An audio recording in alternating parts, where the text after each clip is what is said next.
Hi hello friends, welcome to our Shri Babu study point channel.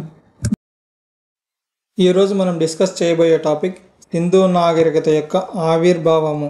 అంటే సింధు నాగరికత అనేది విదేశీ నాగరికతన, స్వదేశీ నాగరికతన అనేది తెలుసుకుందాం. సింధు నాగరికత గురించి ఖచ్చితమైనటువంటి ఎలాంటి ఆధారము లేవు.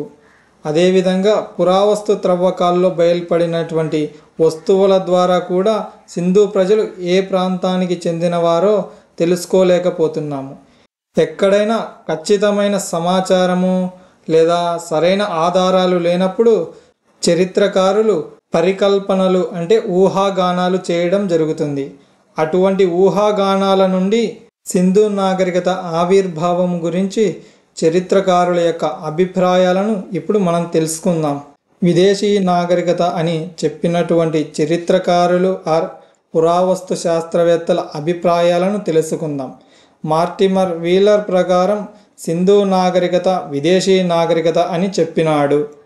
మెసపటోమియా నాగరికతకు చెందినటువంటి ప్రజలు భారతదేశానికి వలస వచ్చి సింధు లోయలో స్థిరపడి ఈ సింధు నాగరికతను అభివృద్ధి చేశారని మార్టిమర్ వీలర్ యొక్క అభిప్రాయము. మార్టిమర్ వీలర్ సింధు నాగరికత విదేశీ నాగరికత అని ఏ విధంగా చెప్పినాడు అంటే, మెసపటోమియాకు చెందినటువంటి ప్రజలలో ఉన్నటువంటి పరిస్థితులు మరియు ఆధారాలు సింధు నాగరికతలోని ప్రజల పరిస్థితులను మరియు ఆధారాలలో ఉన్నటువంటి పోలికలను బట్టి మార్టిమర్ వీలర్ విదేశీ నాగరికత అని చెప్పినాడు.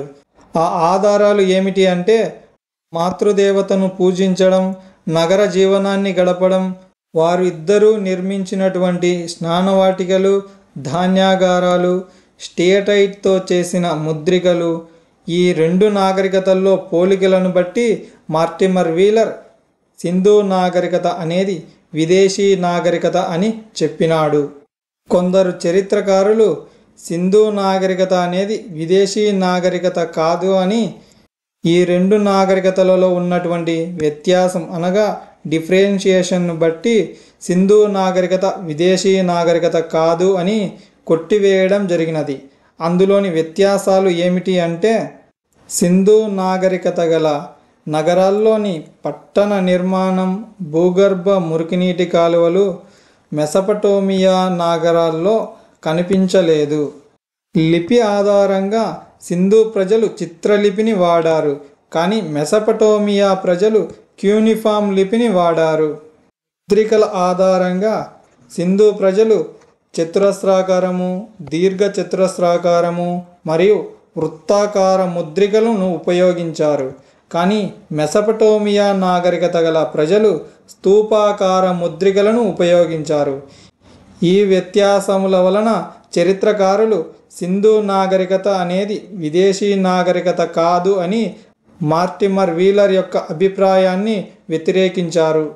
సింధు నాగరికత అనేది విదేశీ నాగరికత అని పాకిస్తాన్కు చెందినటువంటి పురావస్తు శాస్త్రవేత్త రఫీక్ మొఘల్ యొక్క అభిప్రాయము.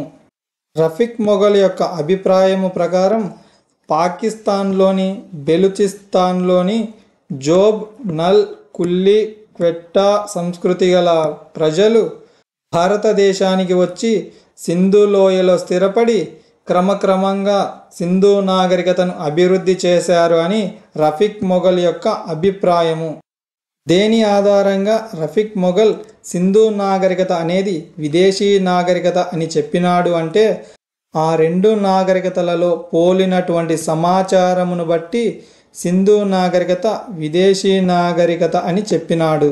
ఆ యొక్క ఆధారాలు ఏమిటో ఇప్పుడు చూద్దాం.